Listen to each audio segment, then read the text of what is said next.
చిత్తూరులో పోలీస్ అధికారుల సస్పెన్షను, ఓట్ల తొలగింపు అంశానికి సంబంధించి వాళ్ళపైన ఆరోపణలు రావడం, మీరు ఎక్కువగా వాళ్ళు వాడుతున్నారు అనేది ప్రజెంట్ పాయింట్. ఒక అధికారికి సంబంధించి వచ్చింది, దానికి సంబంధించి దానికి ప్రభుత్వం దాన్ని జయించిందా లేదంటే ఇంకోట లేదంటే ఏందనేది పూర్తిస్థాయి దాన్ని వస్తుంది కదా బయటికి. అధికార పార్టీకో ఏదో రాజకీయ పార్టీకి సంబంధం లేకుండా ఒక పోలీసు అధికారి ఎందుకు ఓట్లు చేర్పిస్తారు, ఎందుకు ఓట్లు దించేస్తారు? అది సార్ ఇప్పుడు దాని కూడా అసలు పూర్తి స్థాయి లేదు. దాని రిపోర్ట్ మన దగ్గర ఉందా? ఇదిగో పలానా అంశంలో పలానా దానికి సంబంధించి ఇదిగో దీనికి సస్పెండ్ చేసామనో లేదా దీనికి సంబంధించి అతన్ని తీసారని ఎక్కడన్నా ఉందా పూర్తిగా? సస్పెండ్ చేస్తారు ఉంది కదా, చెప్పండి. పత్రికల్లో వచ్చిన వార్త తప్ప దానికి సంబంధించి ఇప్పటికీ క్లారిటీ ఇన్ఫర్మేషన్ ఎవరి దగ్గర లేదు. మీ దగ్గర ఉందా సార్? చెప్పండి. నేను దాని మీద నా దగ్గర అంటే నేరుగా మీ పార్టీకి అని చెప్పలేరు కదా, ప్రభుత్వం ఉంది కాబట్టి మీ ప్రభుత్వం చేశారు. వాళ్ళ దొంగ ఓట్ల కోసం పనిచేసి ఉంటే తప్పే, కానీ వాళ్ళు ఎందుకు పనిచేశారో మీకు తెలియదు, అంతేనా వెంకటరెడ్డి గారు? ఎక్కడ సార్ ఇప్పుడు వాళ్ళ పాస్వర్డ్ మిస్యూటిలైజ్ అయింది. తిరుపతి పార్లమెంట్ లో 7 అసెంబ్లీలకి తిరుపతిలో ఎన్నిక జరిగిద్దా? ప్రతి అసెంబ్లీ నియోజకవర్గంలో ప్రతి ఊర్లో ఎన్నిక జరిగిద్దా? నేను అడిగిన దాని సమాధానం చెప్పండి సార్. అన్ని చోట్ల జరుగుతుంది.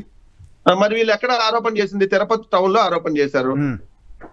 ఆరోపణ చేసి తిరుపతి టౌన్ లో మిగతా చోట్ల సస్పెన్షన్ కాలేదు కదా, ఇక్కడే అయ్యారు. ఇక్కడ తప్పు జరిగింది కాబట్టి అయ్యారు. అసలు వీళ్ళు ఆరోపణ చేసిందే తిరుపతి టౌన్ లో సార్. ఆ తిరుపతి టౌన్ లో పోలైన ఓట్లు ఎన్నో సార్ పోయినసారి వచ్చింది అంతా, ఇప్పుడు వచ్చిన పోలైన ఓట్లు అది పొలిటికల్ యాంగిల్. తప్పు జరిగిందా లేదని వాస్తవం మాట్లాడాలి కదా మనం. వాస్తవం మాట్లాడకుండా ఎవరో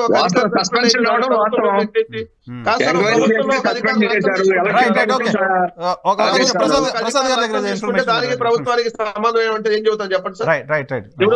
ప్రభుత్వంలో ఒక అధికారులు లంచం తీసుకుంటాడు, దానికి ప్రభుత్వానికి లింక్ పెట్టి మాట్లాడేస్తాం. ఇప్పుడు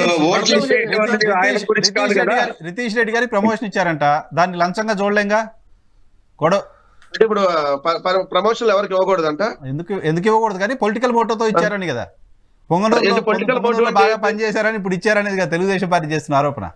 ఆ రోజు రితీష్ రెడ్డి గారు లేకపోతే ఎంతమంది ఏమయ్యేవాళ్ళు, ఎంతమంది పోలీసులకి ఏమయ్యేదో, ఎంతమంది తెలుగుదేశం వాళ్ళకి ఏమయ్యేదో మనం దాన్ని ఓకే వర్ణాతద్దు. ఆయన చాలా తెలివిగా బిహేవ్ చేశాడు కాబట్టి చాలా మంది ప్రాణాలు కాపాడాడు, నిజంగా చెప్పుకోవాలండి. ఎందుకంటే తెలుగుదేశం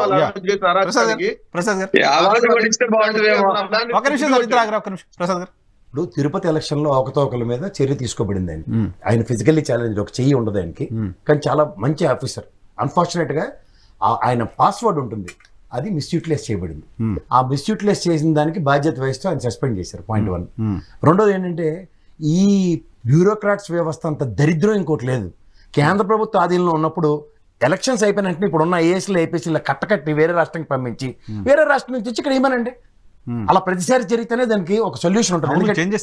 ఈ చేంజెస్ ఈ పకోడీ చేంజెస్ కాదు, ఈ జిల్లా నుంచి ఆ జిల్లా తగలటం కాదు, మొత్తం ఉన్న వాళ్ళందరినీ 1 వేలతో పక్కడి నుంచి అవతల ఇసిరేమనండి. దేశం అంతా జరుగుతున్నప్పుడు జరగాలి. ఎందుకంటే వాళ్ళు బ్యూరోక్రాట్స్ వాళ్ళు ఒక 5 సంవత్సరాలు ఇక్కడ ఉంటారని రూల్ లేదు కదా. ఎందుకు అవమానం సార్? ఇప్పుడు మీకు ఒకటి చెప్తున్నాను చూడండి సార్, ఈ లాబింగ్ దరిద్రం years together it's taking place. ఇప్పుడు గతంలో ఇప్పుడు some set of people Telugu Desam భజన బ్యాచ్ ఉంటారు, ఇప్పుడు సమ్ సెట్ ఆఫ్ వైఎస్ఆర్సీపీకి భజన బ్యాచ్ ఉంటారు. వీళ్ళకి దానికైతే జీఏడీకి తగిలించి ఇంట్లో కూర్చోబెడతారు కొంతమందిని, కొంతమందిని ఏమో ఇక్కడ వీళ్ళకి నచ్చిన నియోజకవర్గాల్లోనూ వాటిలోనూ కలకల్లాడితే ఎంచుకుంటూ ఉంటారు.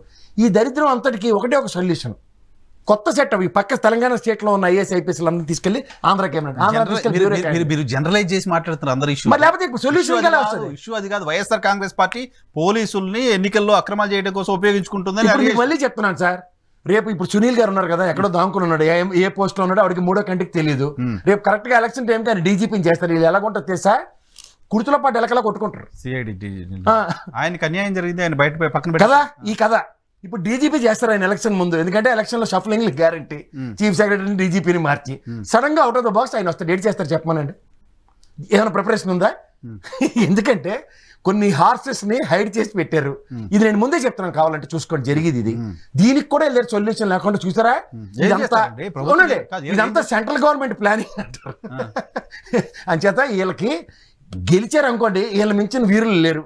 ఓడిపోయారు అనుకోండి, ఈ దిక్కుమాల కుంటి శాఖలన్నీ ఆ పకోడీ ఛానల్ గడిస్తే అవి మాట్లాడుకోవాలి. ఆఫీసర్లు చేస్తున్న తప్పులు డెఫినెట్ తప్పులే సార్, మనం ఏం చేయలేము అట్లకి. మీకు మళ్ళీ నేను చెప్తున్నాను, బ్యూరోక్రాట్ వ్యవస్థ under the guide lines of central government మీదే ఉంటుంది. వాళ్ళకి ఇక్కడ రాష్ట్రంలో కేవలం భజన చేసి బ్యాచ్లను కొంత సెట్ ఆఫ్ పీపుల్ని ప్రొటెక్ట్ చేసుకుంటూ ఉంటారు. వాళ్ళు ఇటు అటు చేసే దాష్టికమైన రాజకీయాలకి పార్టీలు బలైపోతూనే ఉన్నాయి. కిందసారి బ్యూరోక్రాట్ వ్యవస్థలో తెలుగుదేశంకి ఈ దౌర్భాగ్య స్థితి తెలుసుకోమన్నాడు ఫస్ట్. రైట్, ఇప్పుడు వైఎస్ఆర్ కాంగ్రెస్ పార్టీ కూడా అదే పరిస్థితిలో ఉందని తెలుగుదేశం చాలా అపోహలో ఉంటున్నారు. రేపు ఏం జరుగుతుందో చూద్దాం. Thank you very much. 2024లో తెలుస్తుంది. Thank you very much. Venkateswara garu, Venkatareddy గారు, రవికిరణ్ గారు, జగదీష్ గారు, అలాగే ప్రసాద్ గారు అలాగే డిబేట్లో పార్టిసిపేట్ చేసినందుకు. ఇది ఇవాళ రియాలిటీ చెక్. రేపటి షోలో మళ్ళీ కలుద్దాం. చూస్తూనే ఉండండి.